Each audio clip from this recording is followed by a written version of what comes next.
sábado, 6 de agosto de 2022, tenho a satisfação de apresentar a palestra OVNIs, né? Ufologia Científica, Casos Emblemáticos, parte 2. O palestrante será Wagner Vasconcelos, né, que já foi integrante aqui do IPPP em Recife, hoje mora em Vancouver, e ele é mestre em Direito pela Universidade de York. Então, por favor, Wagner, a palavra é sua, né, para a apresentação do tema. Bom dia, senhores. Então, apesar de que eu sei que no Brasil o assunto não é tão comentado na mídia que a gente chama da mídia mainstream, né, a mídia a grande poderio, aqui na América do Norte o assunto da ufologia se tornou uma pauta que vem ganhando manchetes nos principais jornais e TVs, né? Na Fox News, na CNN, assim como no New York Times, a gente vê quase que semanalmente notícias sobre o assunto. E o que aconteceu desde a nossa última palestra foi que, com a Covid-19, o Congresso americano teve que aprovar uma série de leis de abertura de informação. E o presidente Donald Trump recebeu informações de alguns pilotos que fazem parte do grupo de elite dos pilotos de caça, né? São os que chamado pelo Top Gun. O pessoal que conhece o filme Top Gun, conhece o termo, que são a elite dos pilotos de caça americanos. E recebeu informações de que quase diariamente eles estão vendo objetos anômalos, né? E, devido à anomalia desses objetos, o presidente Donald Trump emendou uma lei, antes de sair da presidência, que obrigava o Congresso, os militares, a liberarem, a cada 6 meses, um novo relatório sobre a situação dos objetos não identificados que transitam nos Estados Unidos. Quando isso aconteceu, o jornal New York Times fez um furo de reportagem e liberou uma série de vídeos que ficaram muito conhecidos como os vídeos do tic-tac, né, que é um objeto em forma de charuto, ou tic-tac, né, que ele ficou brincando ali na frente dos pilotos de caça, subia Mach 20, que é uma velocidade de altíssimo poderio, descer para a água, fez um monte de coisa aí que não seria possível fazer com a tecnologia que a humanidade tem no momento. Isso chamou muita atenção, e ganhou as manchetes. De lá para cá, o negócio foi ficando maior e maior. O líder da minoria no Senado americano, o senador Henry Reid, ele confirmou que os vídeos eram reais, mesmo depois que o governo tentou negar, depois que ele confirmou, não teve jeito, confirmou. E mês passado houve uma nova reunião no Congresso americano, onde os Estados Unidos se mostrou 144 casos inexplicáveis e trouxe os pilotos que foram as testemunhas dos eventos, né? Entre eles, o comandante David Flavor e entre outros comandantes que viram objetos de diversas formas.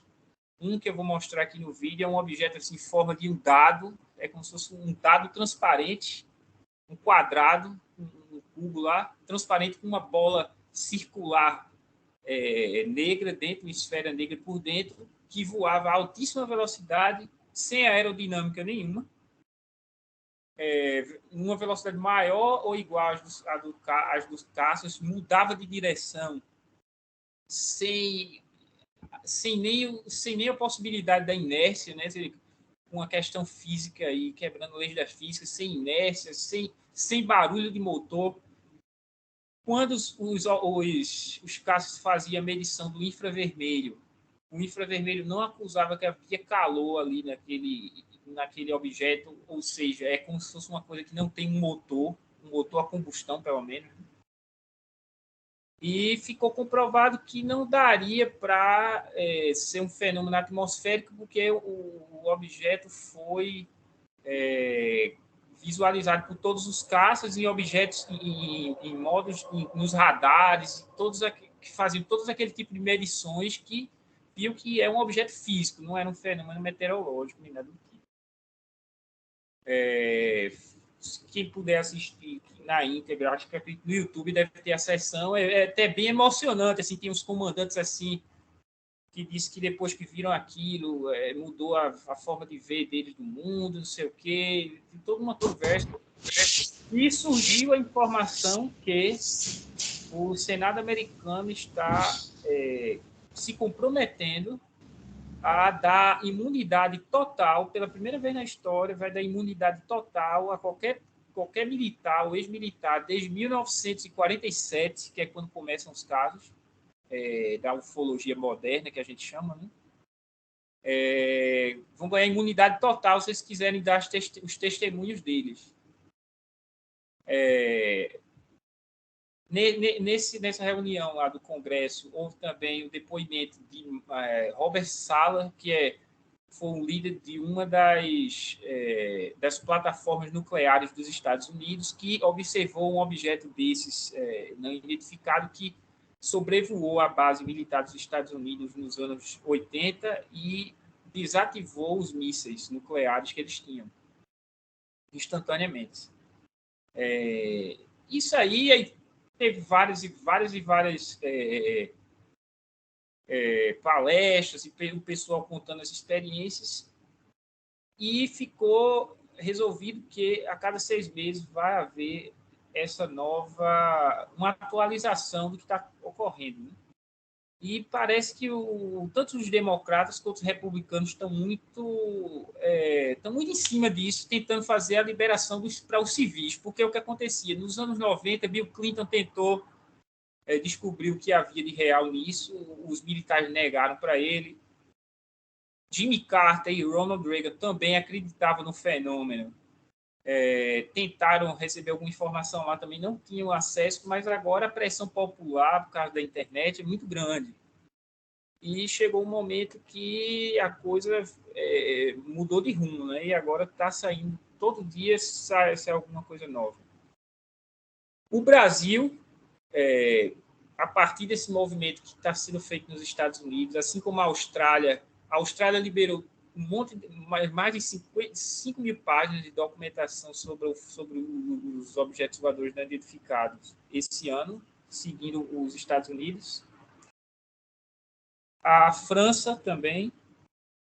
E o Brasil, semana passada, realizou a primeira sessão solene no Senado brasileiro, com a presença de diversos ufólogos, inclusive americanos, que participaram. Alguns ex-militares americanos também estavam na sessão, que nem o próprio Robert Salla. E no Senado brasileiro, eles tentaram pleitear a criação de um escritório civil-militar em conjunto, que teria acesso à documentação que o Exército Brasileiro tem para fazer análises. O senador Requião, eu acredito que é o que está aí à frente dessa pauta no Senado brasileiro, e eles estão tentando criar essa comissão mista, né, de civis e militares para começar uma liberação das coisas recentes, seguindo esse modelo para os Estados Unidos. Então, a gente vê que o mundo assim está se abrindo para o assunto, agora que não é mais motivo de chacota, como era lá nos anos 50, 60, que o pessoal falava disso, e era uma coisa meio levada na brincadeira, né? O próprio presidente Obama admitiu, né, todo dia eles recebem lá um monte de coisa, de objeto, de coisa que eles não sabem explicar. Então, a coisa ganhou uma seriedade muito grande. E agora eu gostaria de fazer uma análise de alguns casos que eu acho emblemáticos durante a história, que eu selecionei que são casos que eu acredito que são reais. Que a gente tira aí mais ou menos entre 5% e 10% aí de tudo que acontece, que normalmente são reais. O resto a gente consegue destruir por fenômenos naturais, fenômenos anômalos, objetos secretos de governos e tal. Então, fiz uma seleção de alguns casos de pessoas de encontros com seres, como eu fiz a primeira vez, assim como avistamentos. Né? Então, eu gostaria que o Jaumir fizesse o play desse primeiro caso aí do João Figueiredo, Jaumir. Pois não, só esclarecendo aos demais, né, por um problema técnico, né? Wagner não conseguiu, né, compartilhar esse link para nos mostrar. Aí ele me enviou, né, e eu vou compartilhar com vocês agora. Então, vamos ver aqui. Som. Aí eu estou aqui com... Estão vendo a minha tela, não? O caso João de Freitas, é esse? Que ele é um promotor de justiça. Eu até fiz aí para homenagem ao Walter aí, esse caso com... Pronto, eu vou clicar nele e vamos ver se fica bem para todo mundo. Estão conseguindo ver? Vamos. E ouvir?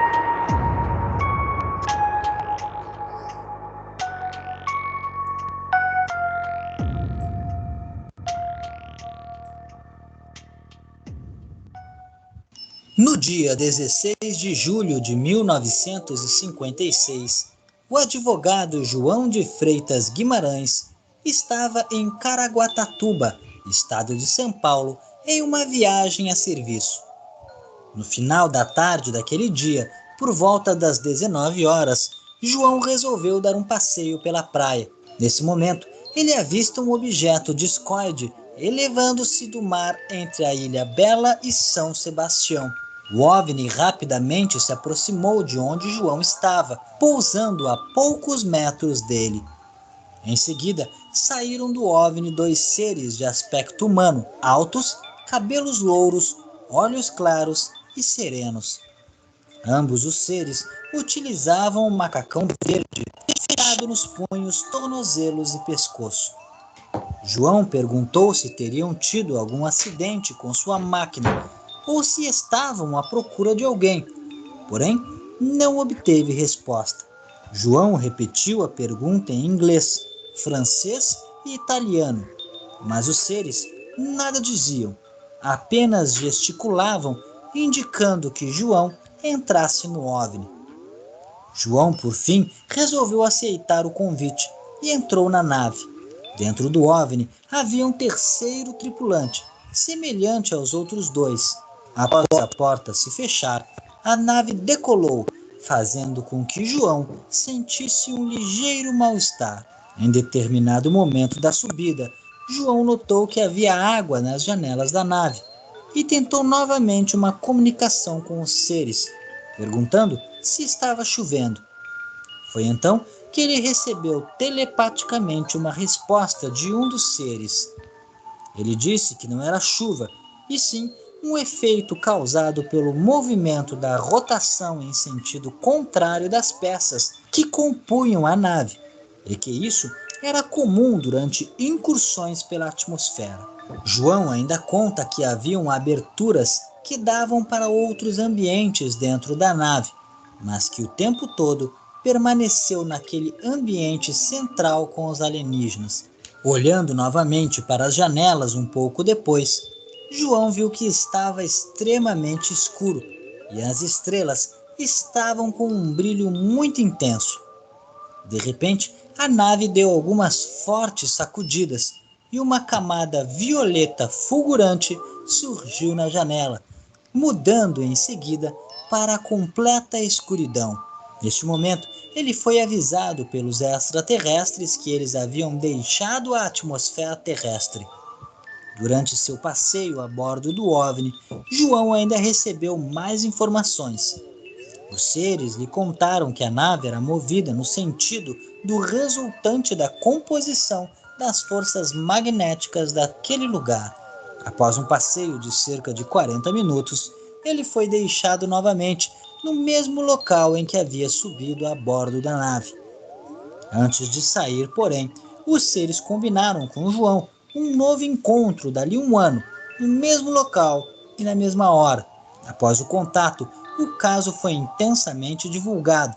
Em uma conversa com o coronel aviador Coqueiro, da FAB, o coronel teria sugerido que ele não comparecesse ao segundo encontro, pois lá estaria esquadrões de caças para receber o OVNI. De fato, João não compareceu ao segundo encontro, mas curiosos formaram caravanas e compareceram no local no dia 12 de agosto de 1957, no horário indicado. Testemunhas dizem ter avistado um objeto sobrevoando a região da Ilha Bela e São Sebastião. O jornal O Globo, em sua edição do dia 17 de agosto de 1957, informou que no dia marcado para o segundo encontro haviam caças da FAB, modelos Gloster Vector, sobrevoando a região por volta das 17 horas. Esse caso é interessante pelo fato do protagonista ser alguém muito bem instruído e estudado, e pelo contato amigável que houve entre as partes. Normalmente, seres do tipo nórdico têm seus contatos baseados na simples interação com os humanos, em algumas vezes passando até mesmo informações e explicações aos contatados. O caso ainda é reforçado pelo envolvimento da Força Aérea Brasileira. Mas qual seria a verdadeira intenção por trás de um passeio pelo espaço? Não deixe de comentar. Se gostou, clique em gostei. Não esqueça de se inscrever no canal. Ok. Então, vocês estão me ouvindo? Sim, sim. Esse caso é interessante que ele era um membro também da maçonaria, e ele fez uma palestra que você pode achar no YouTube. Acho que é mais de uma hora dele palestrando numa loja no Templo Maçônico em São Paulo, contando essa experiência, né?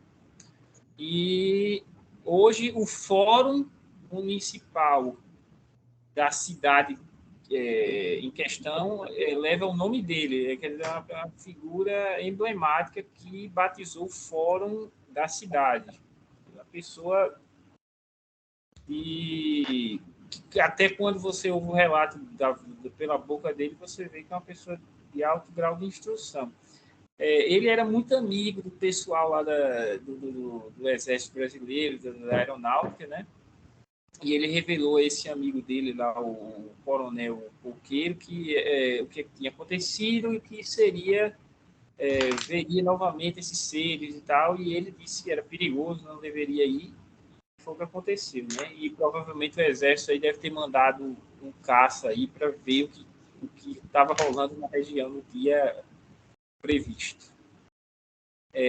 Você vê que esse tipo de casos, os objetos, o formato dos objetos, pequenos detalhes que você vê nas narrativas, eles são comuns em detalhes no mundo inteiro. Às vezes o pessoal até fala de pequenos, muito pequenos detalhes que o camarada na França fala, o outro na Rússia fala, que é o barulho que o objeto faz, a cor, o que demonstra coisas que não aparecem em filmes também, o que dá um certo grau de credibilidade assim, né, para esse tipo de relato. O mesmo tipo de objetos também, os mesmos tipos de objetos que eram vistos lá nos anos 40, 50, são muito parecidos com o que a gente vê hoje também, que os militares americanos falam, e pelo mundo afora, né? Que eles têm esse formato de charuto, que parece um prato também, né? Como é o mais clássico. Eu não sei se... Walter está aí, Jamil? Tá. Eu estou. Walter, tu conhece o parapsicólogo General Moacir Uchoa? Eu tenho, inclusive, o livro dele, o livro digital em que ele relata as suas experiências. Eu tenho esse livro digital. Isso. O general Moacir Uchoa, né, que tem aquele livro Mergulho no Hiperespaço. Eu acho que é esse, né? Isso, é verdade. Ele foi muito envolvido lá, ele como era um dos generais do Exército Brasileiro, nesses casos que aconteceram aí entre os anos 50, 60 e 70. E ele confirma aí esse caso aí do João Figueiredo como caso legítimo, né? Inclusive, nessa sessão aí solene do Senado Brasileiro, foi homenageado ele pelo trabalho que ele fez nessa época que a ufologia não tinha uma divulgação adequada, que ele apareceu em programas da TV Tupi, fez um monte de coisa aí para divulgar o assunto. Jalmir, o primeiro playlist que eu te mandei, vê se agora tu consegue acessar, que eu coloquei como público. Eu vou entrar aqui no... Você mandou pelo e-mail, né? Isso. Que agora acho que tu consegue acessar. Deixa eu ver aqui. Agora, o vídeo 3, né? Não, esse vídeo 3 já é um que eu quero passar também, mas vê o primeirão que eu mandei, o primeiro vídeo que eu mandei, que era uma lista que tu não conseguiu acessar. Vê se tu consegue. Lista agora. de vídeos. Agora. Isso. Tem... Isso. Joga Unidentified Area Alone in the Universe. Tem o primeiro, depois caso Açores, caso Westal, caso Canhotinho. Bota eu quero que a gente faça análise aí, esse caso do interior de Pernambuco, em Canhotinho. Coloca aí. É um caso interessante. Pernambuco ele não tem uma quantidade de casos muito grande. O Brasil ele tem certos pontos do Brasil que ele tem uma quantidade enorme de casos, que nem o interior de Minas Gerais, o interior de São Paulo, a região de Quixadá, no Ceará, a região também de Guarabira, na Paraíba, e a região amazônica são focos de muitos e muitos casos. Pernambuco, eu tentei procurar alguma coisa que já tinha acontecido no estado de Pernambuco e achei... Estão vendo aí, esse aí já está aí na tela, o caso Canhotinho, 1965, é esse? Isso. Quando você quiser, eu clico. Pronto, eu vou discorrer um pouquinho sobre essa questão dos pontos. No mundo inteiro, essas regiões que têm mais casos, quando o pessoal faz a pesquisa, é notado que essas regiões que têm mais casos, normalmente tem um subsolo muito rico em minerais. Que em Minas Gerais, essa região que é ali de Varginha, o sul de Minas, né? E o norte de São Paulo, que fazem fronteira, eles têm uma quantidade enorme de subsolo de urânio, entre outros minerais. E o pessoal que estuda ufologia acredita que é uma conexão entre essa riqueza do subsolo das regiões e os aparecimentos dos objetos voadores não identificados. Então, é muito provável aí que eles utilizem de certos minérios, ou para estudo, ou até para o uso da própria tecnologia que eles têm, né? Se a gente fosse fazer um mapa, o Brasil é um local... Brasil, Chile e Argentina tem uma quantidade grande de casos em regiões específicas, né? E eu selecionei esse caso de Pernambuco, que eu achei um caso interessante, que eu acho que é o único caso que eu conheço de Pernambuco que tem um contato imediato, assim, da pessoa ver o ser também. Pode colocar, Jalmir.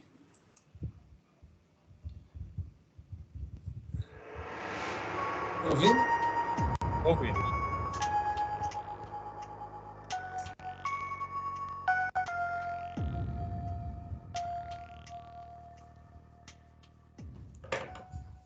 Em outubro de 1965, na cidade de Canhotinho, estado de Pernambuco, José Camilo Filho, na época com 57 anos, atravessava a pé um cerrado próximo ao cemitério da cidade, em direção à sua casa. No meio do caminho, logo depois de uma curva, José foi surpreendido por dois homenzinhos que mediam cerca de 80 a 90 centímetros de altura, sentados ao lado de um tubo de mais ou menos 1,20 m de altura. Quando os seres viram José, se assustaram de tal forma que ambos deram um pulo para trás. Os seres tinham a forma humana, porém a cabeça e os olhos eram maiores em relação ao corpo. Tinham braços e pernas bem pequenos, a pele era enrugada, como se tivesse sido queimada, e segundo José, os seres pareciam idosos, sendo que um deles parecia ser mais velho do que o outro. José ainda compara sua fisionomia com a de japoneses, devido aos olhos puxados. O que parecia ser mais velho ainda usava uma espécie de boné na cabeça, mas ambos tinham os cabelos brancos e vestiam uma camisa de cor azulada e calças de cor verde-oliva brilhante, além de uma espécie de tênis nos pés. Na altura do peito havia ainda uma faixa multicolorida, que ia de um ombro ao outro e brilhava. O ser mais velho, quando viu José, logo pegou o tubo do chão, dando a impressão de que este deveria ser oco, ou era de um metal muito leve. O outro ser carregava consigo um outro tubo, porém menor, com cerca de 50 centímetros, e este o apontou para José. Apesar da estranheza da situação, José seguiu seu caminho, passando pelos seres. Mas logo à frente, ele resolveu voltar e observar melhor aqueles estranhos homenzinhos. Para sua surpresa, eles já não estavam lá. Provavelmente haviam entrado dentro do mato denso que cercava a estrada. Ufólogos que pesquisaram o caso descobriram que naquele mesmo dia e horário, uma outra testemunha, o Sr. Oscar Passos e a Sra. Lindinalva, avistaram um objeto estranho cruzar o céu da cidade. Estas outras duas testemunhas estavam a cerca de 6 quilômetros do local onde José teve seu contato. Neste caso, podemos ver uma reação bem diferente dos seres. Eles, ao verem José, se assustaram e procuraram se defender com o que tinham por perto. Talvez tivessem tido algum problema em sua nave, e forçados a ficarem em solo em um planeta estranho, talvez estivessem assustados e com medo de que fossem machucados. Além disso, a fisionomia dos seres também é estranha, e não há muitos relatos de alienígenas parecidos. É claro que, apesar das evidências apontarem para seres extraterrestres, não podemos garantir que seja de fato seres de outro planeta, mas suas características físicas, somadas ao relato do avistamento de um OVNI naquele mesmo horário por outras duas testemunhas, indicam que José teve de fato um contato com seres extraterrestres. Mas e você? O que acha? Não deixe de comentar. Se gostou, clique em gostei. Não É, uma coisa interessante aí desse caso é uma coisa que eu vejo em muitos casos pelo mundo afora, aqui no Canadá, tem alguns casos também na França que eu já vi, que o pessoal descreve da mesma forma que esse rapaz em Canhotinho descreveu, que é esse lance dos olhos que parecem com asiáticos. O pessoal fala assim que tem uns olhos oblíquos, assim, isso aí é um detalhe que a gente nunca viu em filme, nada. O pessoal, eu já vi muitos casos pelo mundo afora, o pessoal fala isso, que é um olho meio oblíquo, assim. Eu até acho que com esses casos antigos eu gosto porque o pessoal não tinha tanta influência da mídia, né? Depois dos anos 80 para cá, teve muito filme sobre extraterrestre, muita coisa, que às vezes contamina o relato. E os casos mais antigos, eu acho que eles estão mais puros dessa influência. E até o pessoal não tinha nem informação no interior de Pernambuco nos anos 60 aí, sobre esse tipo de coisa. Uma estatística foi feita nos casos pelo mundo que 80% das vezes, quando o pessoal está frente a frente com esses possíveis seres alienígenas, eles parecem o modelo Grey, né? Que é aquele modelo clássico que a gente vê em filme, né? Que são os olhos grandes e negros, a cabeça grande e eles são cinzas, né? E os outros 20% das vezes são seres que parecem humanos, como o primeiro caso que a gente mostrou, ou seres bem diferentes, que nem esse de canhotinha, né? Que são seres pequenininhos, com os rostos diferentes.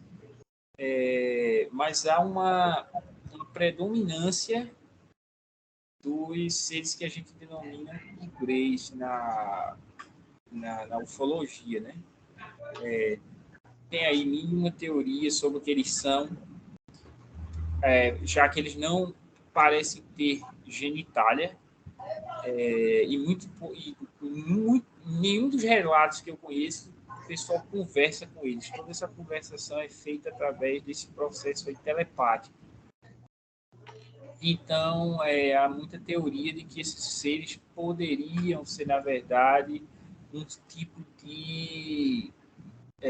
como seria? Um robô biológico, um autômata, que seriam andados pelos seres aí dos outros planetas para pesquisar em nome deles, né? Até pela questão da dificuldade de atravessar o espaço.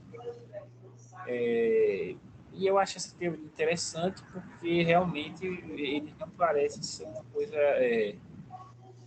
não parece ter muito sentimento, os greys, né? Que é 80% dos casos. Né? E eu acho até plausível essa teoria para o caso dos seres greys. Esse caso dos seres de canhotinho, tem alguns casos em Minas Gerais também, que a gente já viu, que até o pessoal...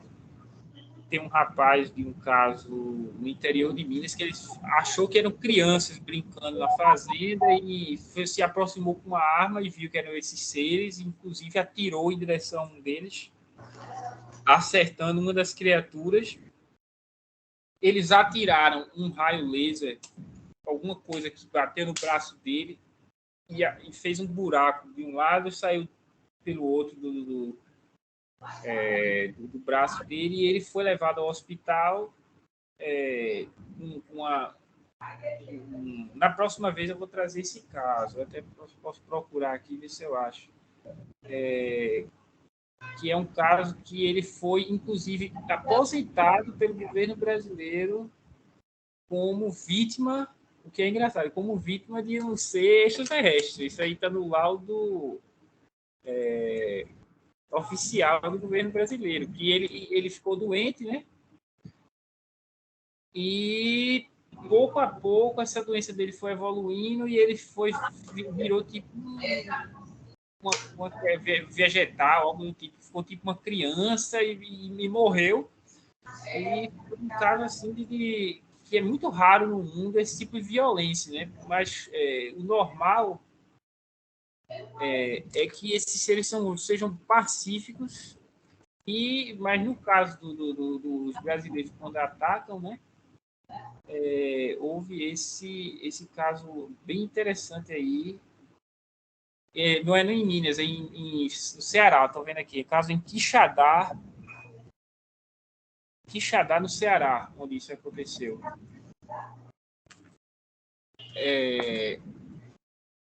O Brasil é alvo de muitos estudos desse pessoal que vem de fora. Recentemente veio ao Brasil o pesquisador Jacques Vallée, que ele é um consultor da NASA, e ele também participa na consulta como consultor de filmes, como esse Interestelar que houve agora, e filmes de Steven Spielberg que abordam esse tema da ufologia. O Jacques Vallée, que é autor de mais de 10 livros, ele veio ao Brasil para pesquisar algum desses casos. Inclusive, ele recolheu um pedaço de um objeto que caiu em Ubatuba nos anos 50 e levou para estudo na Universidade de Stanford. Inclusive, eu vi ele num podcast algumas semanas atrás mostrando os resultados aqui nos Estados Unidos, dizendo que o material recolhido no Brasil da queda do OVNI em Ubatuba nos anos 50 tem 99,7% composto de magnésio puro. E esse tipo de liga de magnésio puro não era possível de ter sido feita naquela época. Inclusive, eu tive a impressão, pelo que ele falou, que até hoje em dia não se consegue fazer isso, porque é um nível de pureza muito grande. E o magnésio ele é conhecido na aeronáutica por ser um material muito leve. Então, que a gente consegue utilizar nas naves e facilitar muito a questão do peso. Porém, ela tem um grande problema de ser de alto grau de combustão. Então, a NASA vem evitando o uso do magnésio nos seus lançamentos de foguete e tal, por ser um produto altamente combustível, de alto nível de combustão. Porém, esse OVNI que caiu em Ubatuba nos anos 50 era aparentemente feito aí de 99,7% do material. Um dado que eu achei interessante, isso aí, infelizmente, o Brasil tinha com as Forças Armadas desde os anos 50 e não fez uma pesquisa. Mais uma vez, os Estados Unidos chegam aí com o pessoal para tomar isso aí poderia ser fonte de grande nível de grande tecnologia que o Brasil poderia ter criado com isso, e o Brasil não se utiliza, né, infelizmente. Aí o pessoal de fora vem e leva, e isso aí com certeza vai ser utilizado aí pela SpaceX, alguma empresa dessa aí de aeronáutica, para a criação de um novo material aí, que é essa busca agora, né? Tem várias companhias privadas em busca do desbravamento no espaço.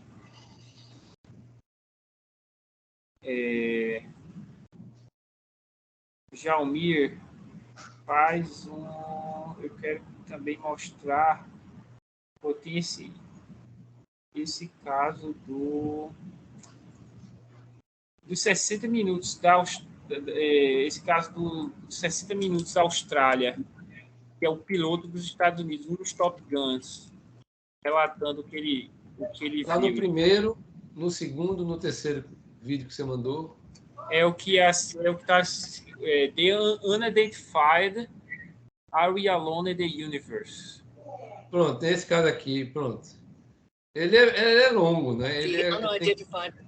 Tu vai colocar a partir do minuto 10, para a gente ver só um pedacinho.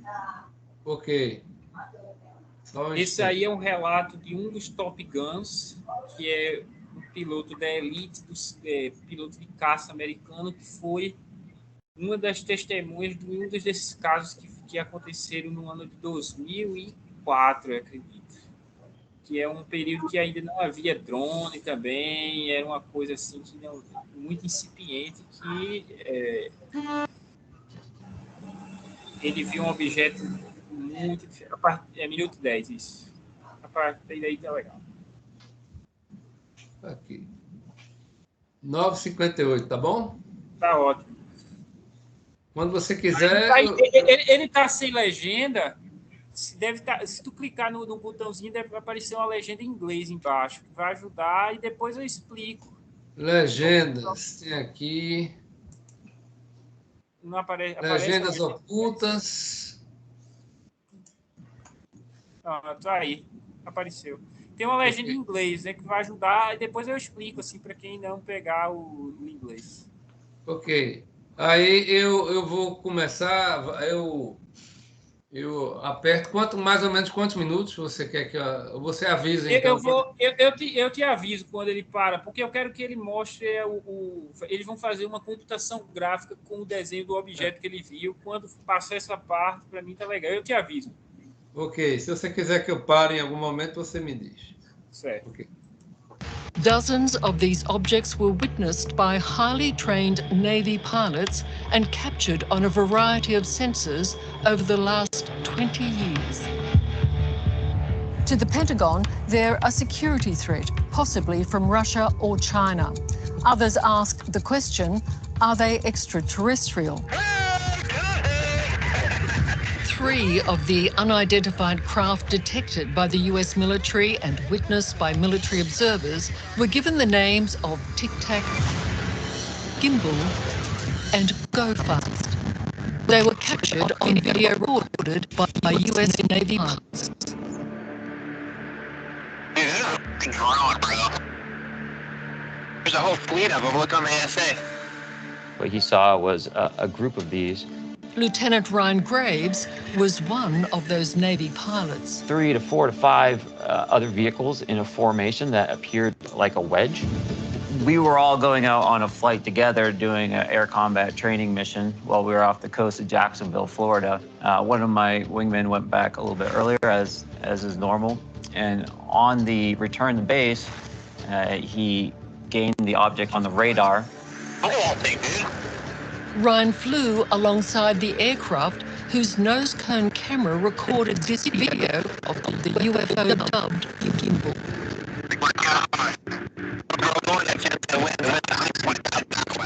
What's interesting about the gimbal is that we don't see an exhaust. We don't see anything that would indicate that any heat flow is emanating from this object. Gimbal had no observable flight surfaces or means of propulsion and seemed to be surrounded by an energy field. We had been dealing with these objects for a long period of time, so we're not surprised to see them out there, but the gimbal was different. It's rotating. It looked different, the shape of it. We just hadn't seen anything like that before. Given you're a fighter pilot, you're out there, when you see something that doesn't make sense, is that a threat? You know, a threat means something very specific for us in a very specific scenario. So an unknown aircraft operating in our training space where we're not expecting other aircraft, that very simply is a threat to us. A threat is about uncertainty. It's not about intent. Ryan's FA-18 Naval Fighter Squadron had just upgraded its radar system and initially wondered if malfunctions might account for the UFOs being picked up. But when the objects were also detected on their aircraft's infrared sensor system called FLIR, which positively identified the objects. Pula para Minuto 21. Agora, essa parte, gente, ele descreveu que o objeto foi visto por diversos sensores dos F-18 e que os sensores indicavam que havia um campo magnético ao redor do objeto e que também não havia sinais de propulsão, ou seja, é um objeto que não tem motor, não gera calor. E, além disso, ele faz movimentos anômalos, que nem eu falei, ele sobe e desce sem a influência da inércia. É como se ele estivesse cercado de um vácuo, que ele não obedece aí às leis da física, né? Pronto. Agora ele vai descrever um dos objetos que ele viu, o piloto. Está exatamente no 21. Na tela, em computação gráfica. Isso. Okay. Vou colocar. Reporting to a top-secret unit in the Pentagon has reignited debate about what these mysterious objects are and where they came from. US Navy FA-18 fighter pilot Lieutenant Ryan Graves was part of an aircraft carrier group operating off America's Atlantic coast. We'd see them out in the areas as we kind of fly down here. He says he and his fellow pilots encountered UFOs on a daily basis for at least 2 years. The UFOs were also seen on advanced radar systems and a range of other detection technology. But it went well beyond detection to astonishing eyewitness encounters. A dark or gray cube inside a clear sphere. This detailed description of the UFO was given by dozens of highly trained Navy pilots. And just so I heard it correctly, what was visually seen was a cube, did you say? That's correct. Our dark gray or black cube, where the point of the apex of the cube were touching that kind of inner surface of the sphere. Can I ask, the sphere, did it seem to be solid, or did it seem to be translucent, or field of energy, or what? How can you describe the sphere? It was described to me as a clear sphere which of course also means that it wasn't perfectly clear because they were able to see it. And that would tell you what, Malcolm? It's just curious that you've got a physical cube, which is clearly a non-aerodynamic object, inside a sphere, which could be an aerodynamic object. Why would you have a sphere surrounding a cube, and how would that propel it through the sky? And I'm now getting into speculation, which I really don't want to get into, but some sort of electrogravitic propulsion system, which would be, once again, way beyond what the US has, what China has, what Russia has. Yeah, and there wasn't just one sighting. At least 10 people have told me about seeing the exact same thing. Even about a year ago, a good friend of mine who's still in the Navy, contacted me, and he just, he was out doing a test, and they had to knock it off because one of these objects went about 20 feet next to their canopy while they're out doing a training mission. Pode parar aí, Djalmi. Perhaps the most famous of the video.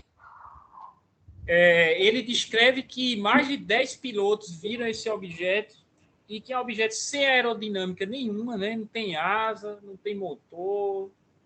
Ele é totalmente fora dos padrões humanos. Assim, inclusive, o orçamento militar americano, para vocês terem noção, é o seguinte: se juntar o mundo inteiro, o orçamento militar de todos os países do mundo, juntos, somados, ele não é nem 50% do orçamento militar americano. Quer dizer, a China e a Rússia não têm a mínima condição de desenvolver um negócio que está muito além dos Estados Unidos.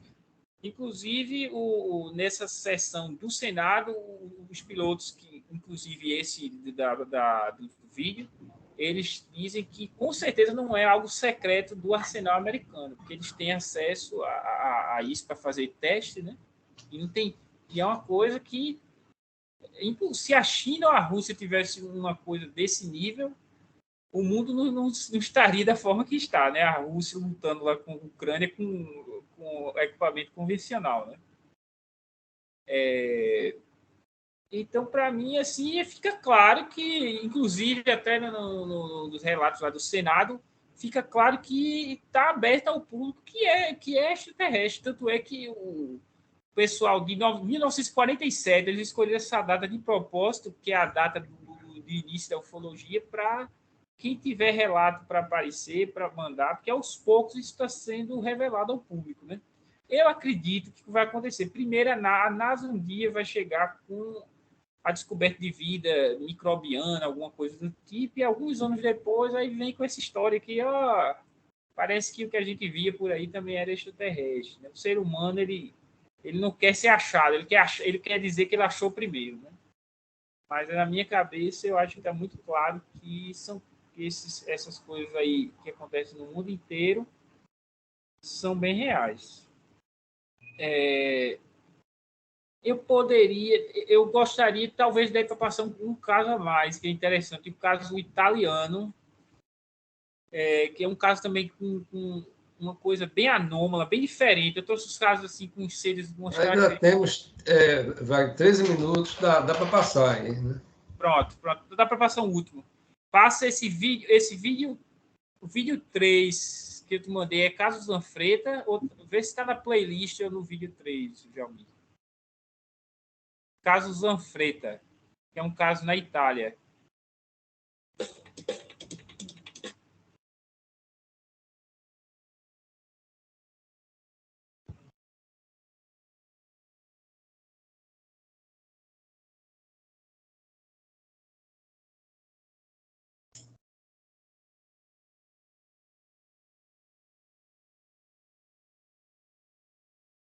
Está no vídeo 3, Jalmi.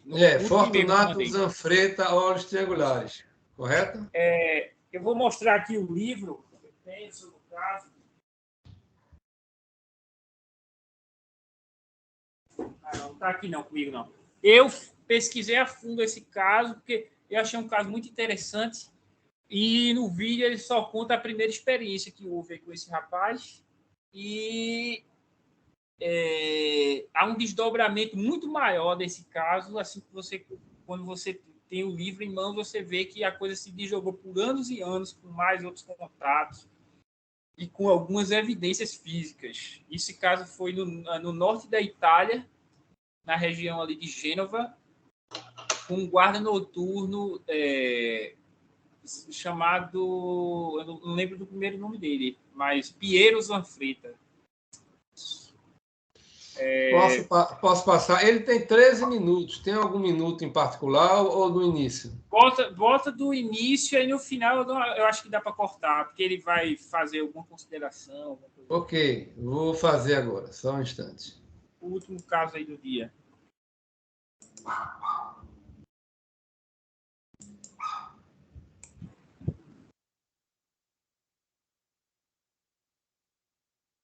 Esse caso aqui do Zanfretta ficou marcado pela várias testemunhas, marcas no solo, um monte de coisa aí. O caso de hoje é um pedido dos comentários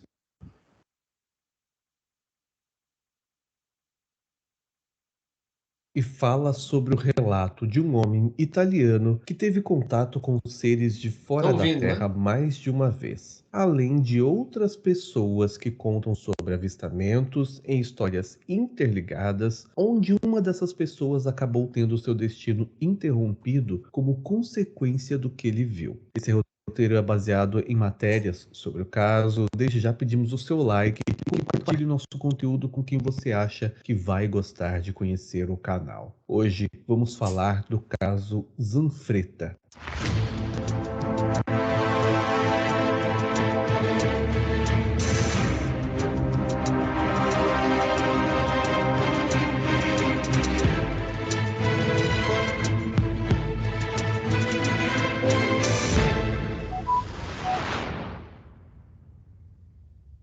Quem relata a história toda é Pier Fortunato Zanfretta, um homem de 26 anos que trabalhava no viajando na aldeia de Orriglia. Ele é casado, tinha 2 filhos. Segundo ele, sua história é completamente fora do mundo e que ele diz mudou a sua vida para sempre. Começou numa noite fria em 6 de dezembro de 1978. Entre 23 horas e meia-noite, ele estava em uma viatura fazendo uma ronda na propriedade de Ettore Righi, para quem ele prestava serviços de segurança através de uma empresa.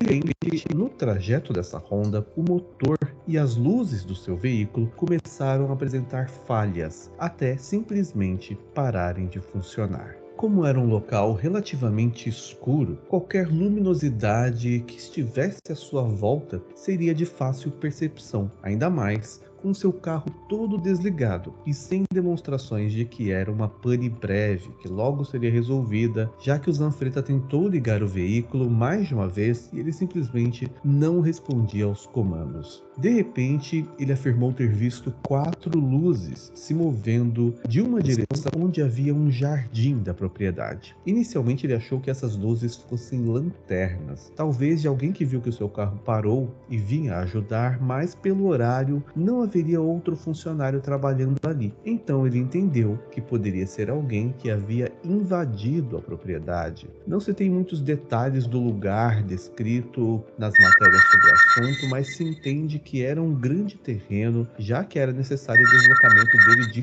carro para fazer a ronda. Sendo assim, apreensivo, o Zanfretta se abaixou dentro do carro, segurando em uma das suas mãos a sua arma e na outra uma lanterna. Ao ver que essas luzes não estavam indo na sua direção, ele notou que, diante da sua função de segurança, precisaria então proteger a casa. Logo, silenciosamente, ele passou por um portão que ficou aberto após a passagem de quem ele estava espreitando e caminhou ainda abaixado ao longo de uma parede de pedra, planejando surpreender os supostos assaltantes. Porém, ele não imaginava o que estava por vir. No momento em que ele finalmente ia agir contra quem quer que estivesse por ali, ele sentiu algo tocar o seu ombro por trás. Assustado, quando ele se virou, ele já estava com a arma em punho e mirou para quem o havia tocado. Mas para aumentar sua surpresa, o que ele viu era, segundo ele, não uma pessoa, mas sim uma criatura verde, que iluminada com a lanterna, parecia ter uma pele com uma textura em uma espécie de camada, que ao mesmo tempo usava uma túnica lisa e cinza e que tinha cerca de 3 metros de altura. Os dedos eram vendados, ele disse que era possível perceber que haviam pelos pelo corpo, na lateral da cabeça haviam algumas pontas, os olhos eram triangulares, amarelos e tinha também veias vermelhas na testa. Havia também uma espécie de aparelho mecânico na boca que sugeria ser algo que aquela criatura utilizava para respirar. O Zanfretta ficou tão atordoado com o que ele viu que ele imediatamente deixou a lanterna cair no chão, ficou completamente sem noção de onde estava, quase desmaiou, realmente em choque. Mas ele se recuperou e conseguiu pegar a lanterna do chão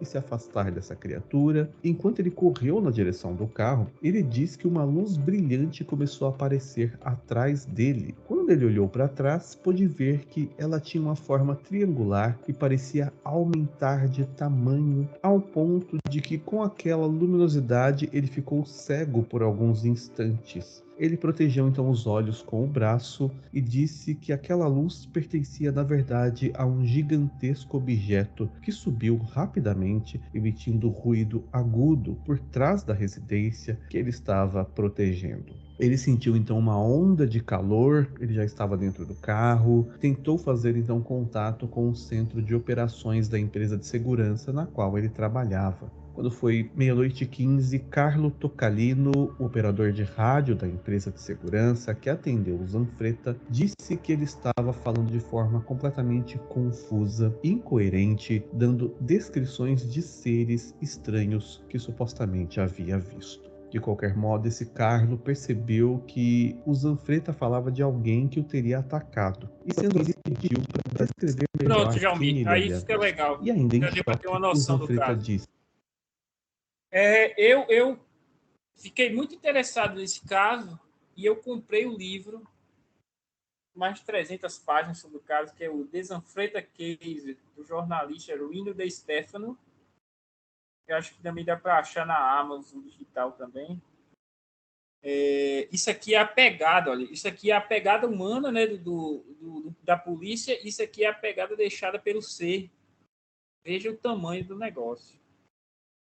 Isso aqui foi a pegada deixada aqui no chão do local. Tem também a pegar as marcas do lugar de pouso. São essas listas aqui, ó, onde foi verificado um alto grau de radioatividade.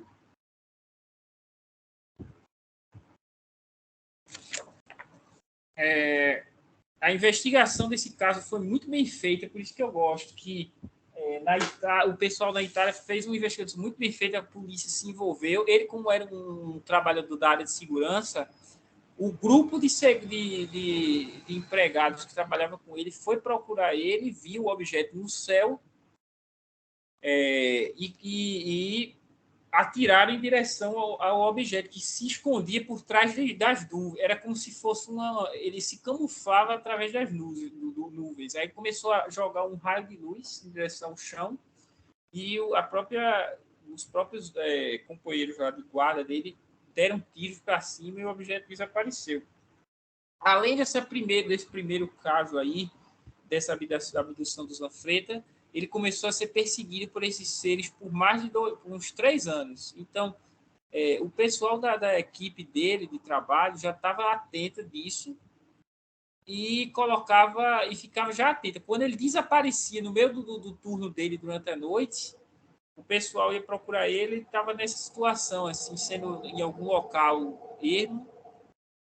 E uma das evidências também muito interessante é que ele, quando estava a bordo de uma dessas vezes que ele estava a bordo, ele normalmente não lembrava de nada, mas foi feita regressão de memória com um dos maiores hipnólogos italianos na época. E na hipnose ele diz, olha, eu passei sobre um local que tinha um carro vermelho passando numa estrada, descreveu a estrada, o local e o que aconteceu, que a pessoa ficou assustada com a nave, não sei o quê.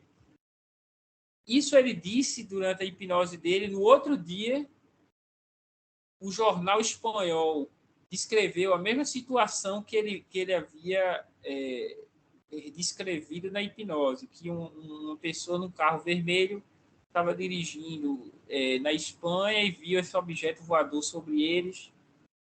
Quer dizer, esse caso tem 1001 desdobramentos, com vários testemunhos, pessoas que viram o objeto perseguindo ele.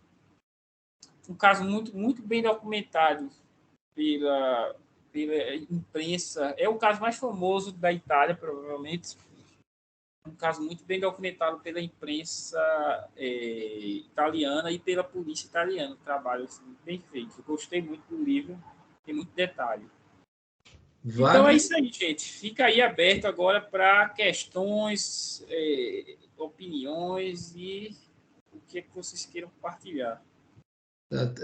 Obrigado, Wagner, né? Você usou exatamente, você cronometrou, foi 1 hora, né? Eu olhei exatamente quando começou, eu vou acabar numa hora. Então, só lembrando, tem aqui algumas inscrições, aqui Ronaldo, já Fernando, né? Tavares, uma Guaraci, que levantou César, né?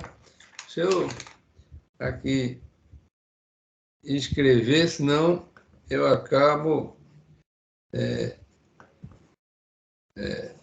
Agora, só assim, agradecendo aí pelo... O Wagner, ele está num fuso horário. É 5 horas, é verão, é 5 horas, hoje? Ou é 6? Agora é 4 horas, 4. Porque aí são 10h45. Que horas são aí? 10h45? Agora somos 10h46, então você menos 4, né? Então é 6h46. Então ele teve que, para poder, né, nos brindar com sua apresentação, Walter também levantou a mão, ele teve que acordar, sair de madrugada, né? Toda vez que ele tem apresentação, ele tem que vir de madrugada. É um horário um tanto quanto inconveniente para ele, né? A gente não. E, então, pela ordem aqui, sim, só uma questão de ordem. Esse caso aí do Zanfretta, né? Ele foi que ano? O caso Zanfretta, deixa eu olhar aqui no livro, eu acho que é 1982. É porque o livro, ele descreve mais de 23 de dezembro, às 9 da noite... 1978. 78? Pronto, porque você nos trouxe 4 casos, assim, né?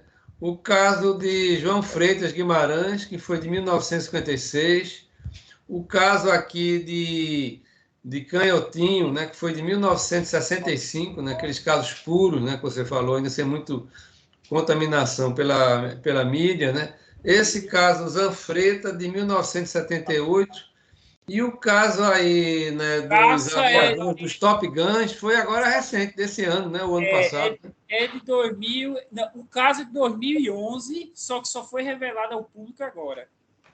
2011 são dos Top Guns, né? Top Guns. Os Top Guns tem caso de 2004 e 2011. Esse aí do clube eu acho que é 2011. Não, só esclarecendo a cronologia. Agora, por favor, Ronaldo.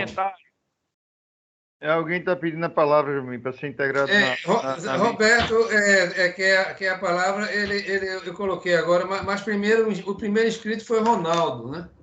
Por favor. Opa. Depois eu passo a palavra para o Roberto. Está me ouvindo? Sim. Ok. Em primeiro lugar, parabenizar o grande Wagner. Né? O IPPP o aguarda aqui de volta. Saudade de vocês. E parabéns pela apresentação. A minha teria uma indagação sobre uma informação. Em 1977, o primeiro-ministro de Granada, Eric Mateu, propôs que a ONU criasse uma agência específica para tratar dos possíveis casos de objetos voadores não identificados, né? Inclusive, na época, se mobilizou, formou-se uma comissão na ONU, com astrofísico, astronauta, astrônomos. Entretanto, os Estados Unidos se negou a participar, a financiar esse tipo de agência. A minha pergunta porque ela foi criada, foi proposta em 77, e em 1978 a comissão foi criada. Coincidência, o caso Zampreta em 1978. A minha pergunta é se, por acaso, se Wagner ele tem alguma informação, se houve algum progresso, né, dessa agência que foi criada pela ONU no que concerne à investigação de casos de objetos voadores não identificados. O livro ele mostra que chegou um momento que houve ele continuou a ter mais desses casos, e ele cita essa informação que tu fala da comissão. Existia um famoso físico chamado acho que é Erich Heineck, alguma coisa Heineck, o sobrenome dele é Heineck, que ele era o astrofísico principal dos Estados Unidos, que investigava esses casos para o próprio governo dos Estados Unidos, né? E ele tentou até mandar essa informação desses casos dele para o próprio Heineck investigar. O problema foi a Guerra Fria, né? Eu acho que a Guerra Fria melou tudo. Teve um presidente da ONU, depois um secretário da ONU, depois que foi que ele era do Peru, que ele tentou dar andamento também, que ele foi testemunha de um caso de abdução famoso, mas também não foi para frente. Eu acho que agora, com a pressão da sociedade civil, isso está acontecendo. Até eu acredito assim que um legado aí que o Donald Trump deixou foi esse, porque eu acho que enquanto estava na mão dos políticos de carreira, né, o pessoal tinha uma conexão muito grande com militares, né? Aí não conseguia ir para frente. Aí depois que entrou ele, que é meio doidão, meio civil, né? Aí conseguiu dar esse pulo aí. Aí, essa questão da ONU, por enquanto, não ouvi falar de nada. Mas acredito que agora, com os casos sendo divulgados, vai ficar mais fácil. Ok. Então, obrigado, Wagner, pela resposta. Pela ordem de inscrição, o segundo é Fernando Tavares. Rosa Borges, gostaria de me inscrever, pela ordem. Estão me ouvindo bem? Estão me ouvindo? Está baixo, Fernando, está baixo. Estão me ouvindo agora? Sim, agora sim.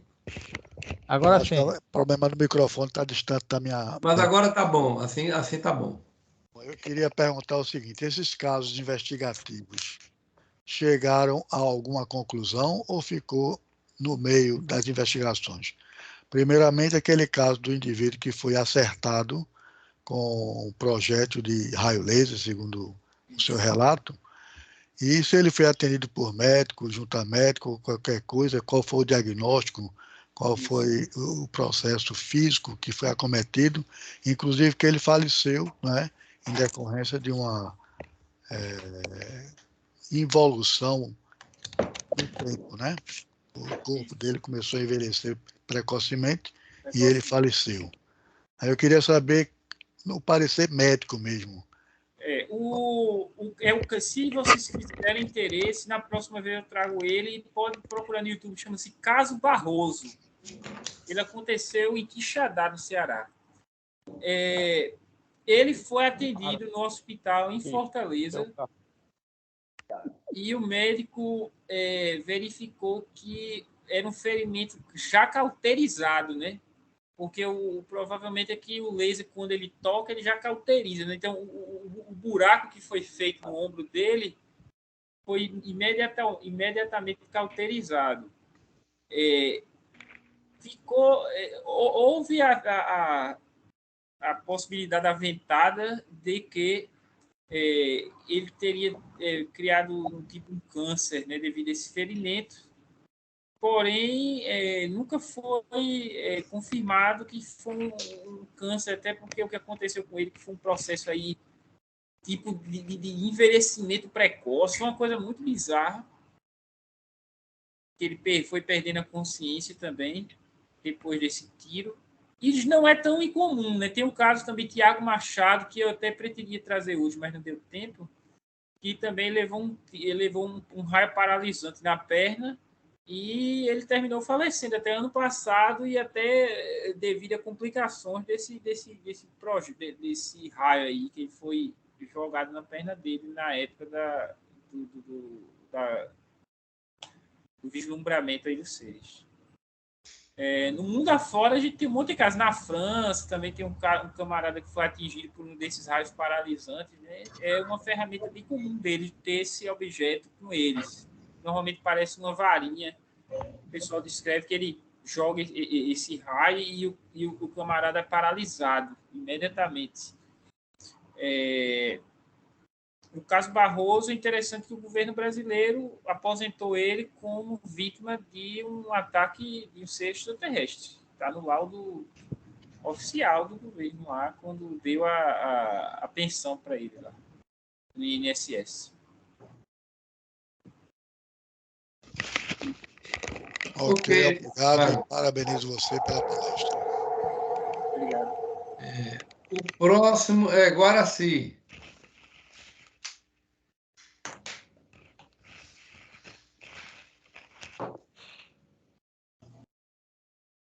Falta ativar o microfone, Guaraci. Tá com o microfone mudo. É só botar a setinha em cima do microfone e clicar.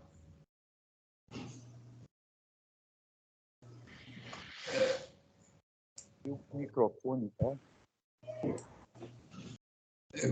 Guaraci tá mudo. Viu? Eu estou achando que ele não está ouvindo, Jalmi, porque ele está tão calmo.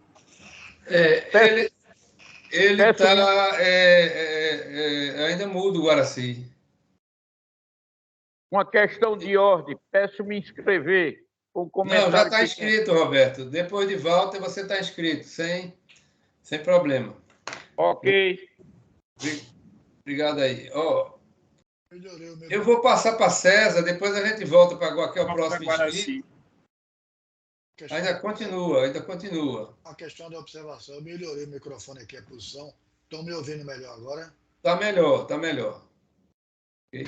César, e assim tem Fábio também, que eu estou vendo aqui. Posso falar agora? Pois não, agora sim. Agora estamos lhe ouvindo. No meu caso é rápido. É o seguinte. Esse magnésio, né? Magnésio puro. Isso. Foi feita uma análise química dele, né? Para saber a influência dele. E segundo, de todos esses encontros e perseguições comentados, quais foram as informações lógicas, científicas, da existência ou não, ou do conteúdo desse aparecimento, e não informacional de conteúdo. Somente isso. Então, Guaraci, o magnésio que foi buscado pelo físico Jacques Vallée foi levado para os Estados Unidos, para a Universidade de Stanford. E os resultados da perícia foi feito vários diferentes níveis de pesquisa nesse material. Foi feito uma análise atômica, espectral, eu não lembro da outra, são 3 diferentes. Tem um podcast americano, que é o Joe Rogan, que ele fez um episódio de 2 horas, só com o Jacques Vallée. Aí ele fala desse objeto, né, que foi capturado em Ubatuba. Né? E Ubatuba, nos anos 50, próximo à praia de Ubatuba, houve várias testemunhas desse objeto que explodiu. Né? E provavelmente alguns militares brasileiros pegaram pedaços desse magnésio e levaram para casa. O Brasil é isso aí, né? Aí isso aí caiu na mão de alguns ufólogos brasileiros e alguns militares, e através disso ele conseguiu o acesso a esse material.